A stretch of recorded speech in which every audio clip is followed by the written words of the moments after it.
Okay, this is day 2 of 8-6, solving rational equations. And yesterday we worked 1, 2, 3, and 8, 9, 10. That part of the assignment and what you didn't do in class was homework. And then I also gave everybody this problem. So it's not present on the video though. So if you will take a few minutes and work on this, and then I'll come back and we'll discuss this. So I'm going to pause the video now. Okay, so I'm back and let's unfreeze this. Okay, so excuse me. It says the sum of the reciprocals of two consecutive even integers is 5/12. Write an equation that can be used to find the two integers, then find the two integers. So when we think back in Algebra 1, we did a bunch of these. And we would say, what two consecutive integers add up to be 11? So you know you're going to add two integers. What kind of integers? Consecutive integers. Excuse me. Which means if I let x equal the first integer, well, if we talk about two consecutive integers, we're talking about one number like 23 and then the next number in line, 24. These are consecutive, right next to each other, one after the other. So if I let x equal one integer, well, then the next consecutive integer would be what? X plus 1. Everybody see that? So from here, it's just straight algebra. So 2 adding two consecutive integers equal 11. What two integers are they? So now we're just going to do algebra. So it's going to be x plus x, which is 2x plus 1 equal 11. Subtract 1 from each side, and we get 2x equal 10. So we know that x is equal to 5. So if x is equal to 5, it said two consecutive integers. So if the first integer is 5, the next integer is 6, which was x plus 1, right? 5 plus 1. So now do the check. The two numbers should be 5 and 6. So 5 plus 6 does equal 11, and they check out. That's an Algebra 1 problem, simple Algebra 1. Any questions over that? Okay. Then they turned it up a notch, and they said, how about two consecutive even integers? So if you think again, okay, so if we're talking about two even integers, let's say if I've got two even numbers like 10, and the next even integer would be what? 12. So if I let x represent one even integer to go to the next consecutive even integer, it's going to be what? X plus 2. See that? Everybody see that? So if I talk about consecutive even integers, you're going to use x and x plus 2. So if I said what two consecutive even integers sum is 18? Well, we're going to say, well, that's going to be an x, and the next even integer would be x plus 2 equal 18. So we're going to get 2x plus 2 equal 18. Subtract 2 from each side, and we get a 16. Divide each side by 2, and I get that x is equal to 8. So my first even integer is 8. That means that my next even integer is 8 plus 2, which is 10. So does 8 plus 10 equal our answer 18? Yes, it does. So it checks out. Okay? So even if they ask you what's the next consecutive odd integer, well, you're still going to just say, well, x, we'll say, what if it was 3, 5, 7? There's all my odd numbers, 1, 3, 5, 7, 9. Okay, so if I let x be one odd integer, then to get to my next odd integer, it's still going to be x plus 2. See that? So no matter if it's even or odd, your next consecutive integer is going to be x plus 2, because you're going to assume that that first x is either the even or the odd. So the next would be plus 2. So what if I said, well, let's look at our problem again. It says find the sum of reciprocals of two consecutive even integers is 5/12. Write an equation. Define them, then find them. Okay, so let's focus on the words. It says the sum, so we know we're adding two integers to get this. Well, not. It says the sum of, let's go to the next part. So we're done with the sum of, how about 2, so we know we've got two numbers, we're done with that. Consecutive, so they're in a row, consecutive even integers. So we know that's going to be an x and an x plus 2 to be consecutive even. But we've left out one thing, the reciprocals of these. So if I turn these into fractions, I'm just going to put them over 1, right? So to get, whoops, I need to do that. There we go. So to get these two reciprocals, now I'm going to flip them, right? So this is going to be 1 over x. And this one's going to be 1 over x plus 2. So now, let's look at our words again. Let me give it back. There we go. The sum of the reciprocals, so we've got reciprocals, of what? Two consecutive even integers. There they are. X and x plus 2 is equal to 5/12. So there's our equation. Okay? 1 over x plus 1 over x plus 2 equal 5/12. Okay? So from there, now we're at the algebra 2 part, which is just to solve this. And the algebra 2 part was you got to clear all of these by multiplying by all these on each side. So you're going to multiply by 12 and then x and times x plus 2, and you're going to multiply everything by that. 12 times x plus 2, 12 times x plus 2, right? And then now it's just straight algebra. Cancel, cancel. What's left over? 5x times x plus 2 on this side, and over here the x's cancel out, so you're going to be left with 12 times x plus 2 plus, and my x plus 2's cancel out, and I'm just left with the 12x. Alright, so from there you're still just going to keep solving. This is going to be 5x squared plus 10x over there. And this is going to be 12x plus 24 plus 12x, straight copy on that one. Now combine like terms. That's going to be a 24x plus 24 equal 5x squared plus 10x. Okay, I'm not going to finish this to the end.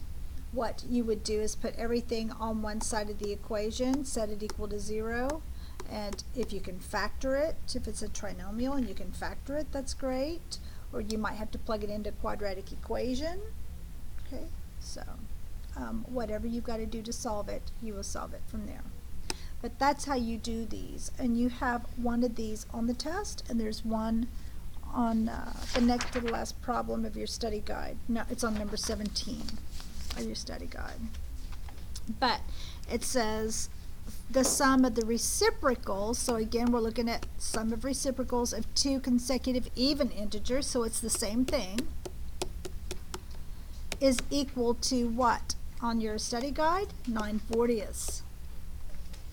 Okay, so it's the same thing, except now you're going to multiply by 40x times x plus 2. Okay? Any questions on that? All right, let's move on. If you'll get at your graphing calculator, now that's what we're going to work on. And I'm going to get mine out.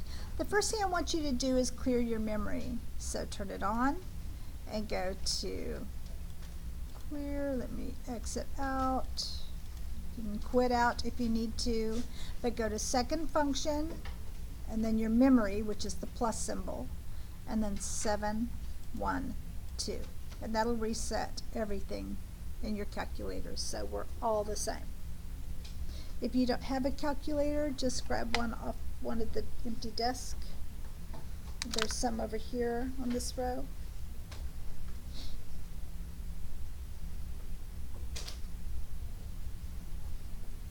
And I'll start putting up the others. Okay, this lesson is about learning how to solve rational equations in a calculator. How do we figure this out? So the first thing we need to know is, how do you enter them so we can solve them? So what we do, after you clear everything out and you hit your clear, I'll give everyone just a second. Is everybody there? Okay. So hit your y equals button. And because you cleared everything out, that should be empty. If it's not empty, you need to go back and clear your memory. Okay? So now we've got y1 equals. Well, what we're going to do is we're going to set this as our y1, and this side of the equal sign is our y2. And that's how you'll do this on your last problem on your study guide also. So, and on the test. So you always put one side of the equation in y1 and the other side in y2. So let me make this bigger. Here it is. And let's input these now. So how do you input them? You've got to use grouping symbols. So for y1, all of this is y1.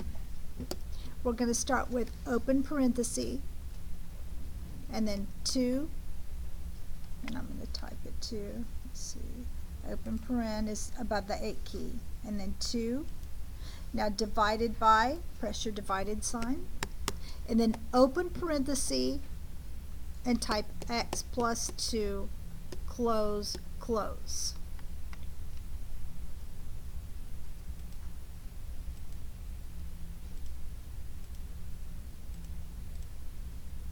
Okay, and we're not done, so don't press enter yet.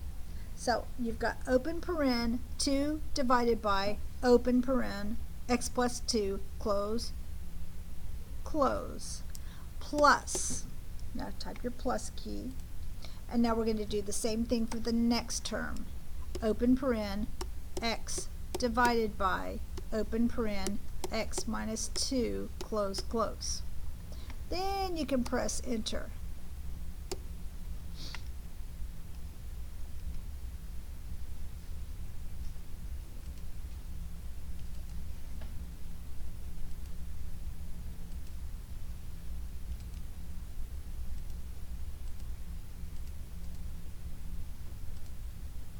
Okay, now the other side's super simple. For y2, we just type 1 and enter. Okay, so once you have both of those in, then hit your graph button. And you'll see some magical things happen. Now something these calculators do that a lot of kids don't realize is they will draw your asymptotes too. So although you should have a graph that looks like, oopsie, it looks like this. So there's your x and y. And then you have a couple of asymptotes here. And I'm not sure exactly where those are at, but you've got one on this side. I'll draw it with the dotted line. And you've got one on this side, asymptotes. See the straight lines? That's what that is. Now, you graphed, I'll graph it in blue. You've got something on this asymptote.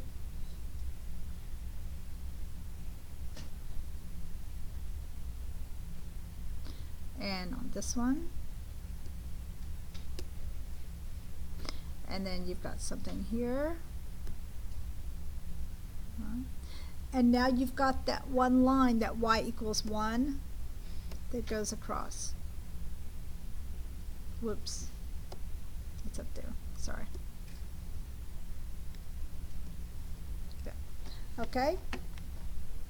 So what you're doing is you're looking for where did this, ignore your asymptotes. And this is really a bad example. I drew it so poorly. But here's that line that went across. Where did it cross another line that we graphed? So you had this, this, and this. Then you had this other line coming through. Where did this one line coming through intersect the other graph? Did it intersect at 1 point, 2 points, 3 points, or did it intersect at no points? Well, it looks like it intersected at 1 point on the y-axis. So that would be at x equals 0. It looks like the only point of intersection was right there. Everybody see that? So now that we've eyeballed it and we've caught that point of intersection, now we need to go verify it. So to verify it, we need to go look at our table. So hit second function and your graph button again for the table. See tables in gold above graph? So to get to the table, you've got to hit the second function and then graph. Now, I'll talk about the error message in a moment. So if you look in your x, we said we thought it happened at x equals 0.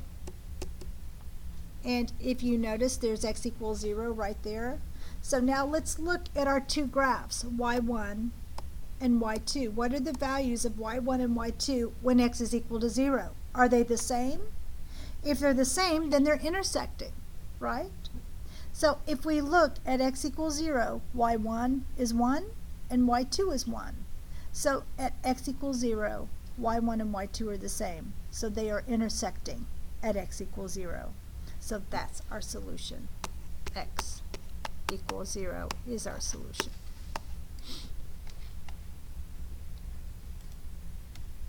Okay. Now notice, scroll up and down here, and where else do you see an error? You should see two errors in the y1. So you see it when x is equal to -2 and +2.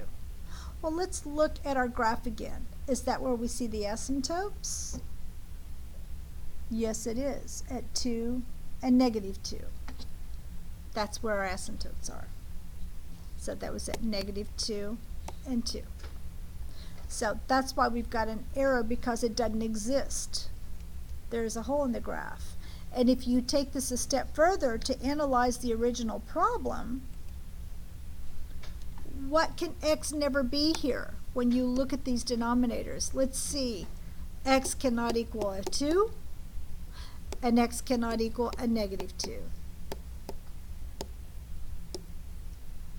Those are your asymptotes, and that's why it shows error, because when you input a 2 or a -2 for this y1, what we plugged into y1, you will get an undefined fraction, which causes an error in the calculator, and that's why we get this error. See? Does anybody have any questions so far? All right, let's look at our problem on 8-6. Let's look at problem 5 on 8-6, and let's do this one together, and then I'll let you do 6 on your own. Mark out 7. We're not going to do 7, so we're just going to do 5 and 6, and then we'll turn it in. So let's do number 5 together.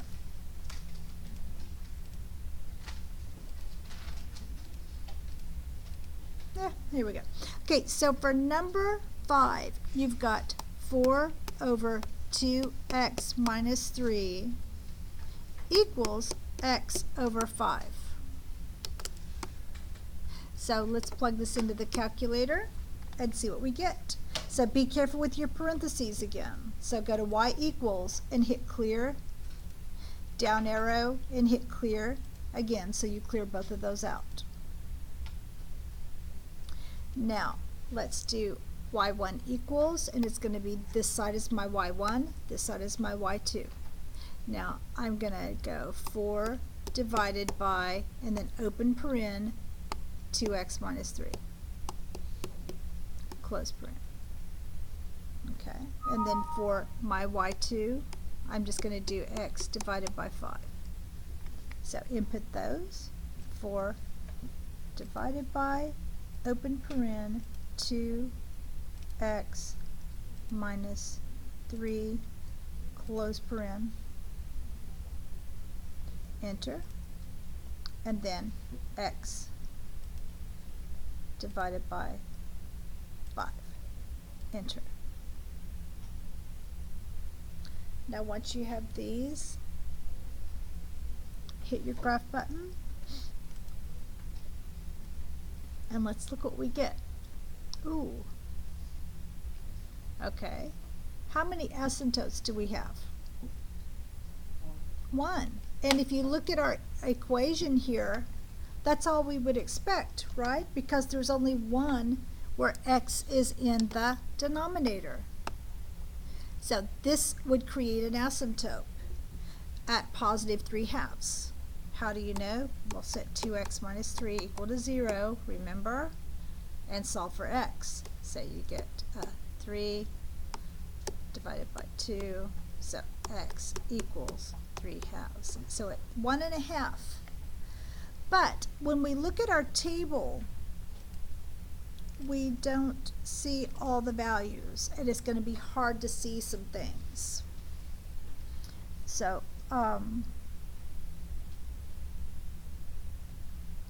many places? We've got these two, keep losing it.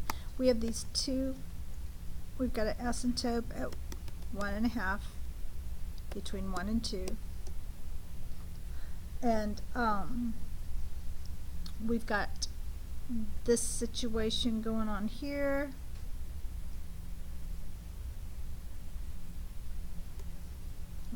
I should use a different color here. And we have this, right? And then we had this line coming through like this. Okay. So where is this line intersecting? How many points is it intersecting on the other graph? Well, definitely there's going to be one here and one there. So it looks like we're going to have 2 points of intersection with this line and then the graphs of the asymptotes. Right. So we need to see what those are. And if you look closely at the calculator, it's hard to tell. You could zoom in, but I'm just going to get an eyeball from this and eyeball it at, it looks like maybe from -3 to -1, I'm not sure, so it's somewhere around there. And then on the positive side of my x, it looks like maybe from 1 forward, 1, 2, or 3, I don't know, somewhere in there. Alright, so let's go to the table and see what we can find around these 2 points. So let's go around to -3 or maybe -4 even. It's hard to tell. So go to your table. And let's see, at -3 I do not have a match, so I know it's not that. So let me move up 1.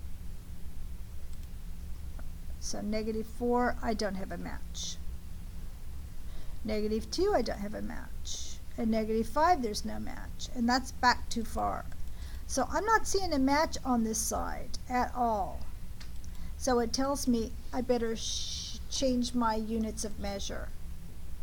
Let me look on the right side. Do I see a match? I said at 1, 2, or 3. 2's not a match, 3's not a match. 4's a match. So it wasn't 1, 2, or 3, it was 4. So we have definitely at x equal 4, you've got y1 is 0.8 and y2 is 0.8. But we still don't have a match on the other side. So we need to change our units of measure, and this is just guessing, to 1/2. So to change the way, right now we've got x is -2, -1, 0, 1, 2. we need these to go in half unit measures. So -2, -2 point, whoops, that would be -1.5. Sorry. -1.5, -1, -0.5, 0, 1/2, or 0.5, 1, 1.5, 2, 2.5. We need to see these half unit increments. So to change that, you're going to go change your table settings. To change your table settings, look at your very top row right here. And the first one, under your above your y equals, it says, I think it's stat plot. The next one says TBL set. That's table settings. And it's in gold, so we have to press the second function and press that window key to make the TBL set. Table settings is where we're going. So here, there, and it says table setup. So the first thing is fine. Go down one to where it says table equal, and we want to set that to 0.5. 0.5, and press enter. And then hit your table graph or your table setting again. There we go. Now we're in half unit increments. Now let's go back on that negative side and look at these values to see, do we have a match? Where do we have a match? So I'm going to go up 2 point, there it is, at -2.5. At -2.5, y1 is equal to -0.5 and y2 is -0.5. So there it was. So, and that was just guessing. You know, if one doesn't work, then just go a unit up. In a test scenario though, I would probably look at all my choices and work backwards. Like I would go see, is it 0 at those 2 points that they're listing? Is it 0 at that point? Do they match at this point? Not 0. Do they match at this point? Do they match at this point? That's what I would do on a test.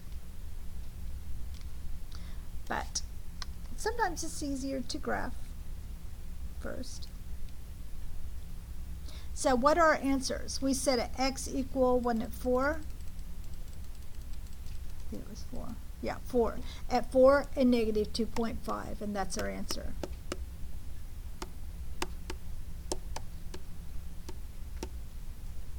Okay, 4 and -2.5.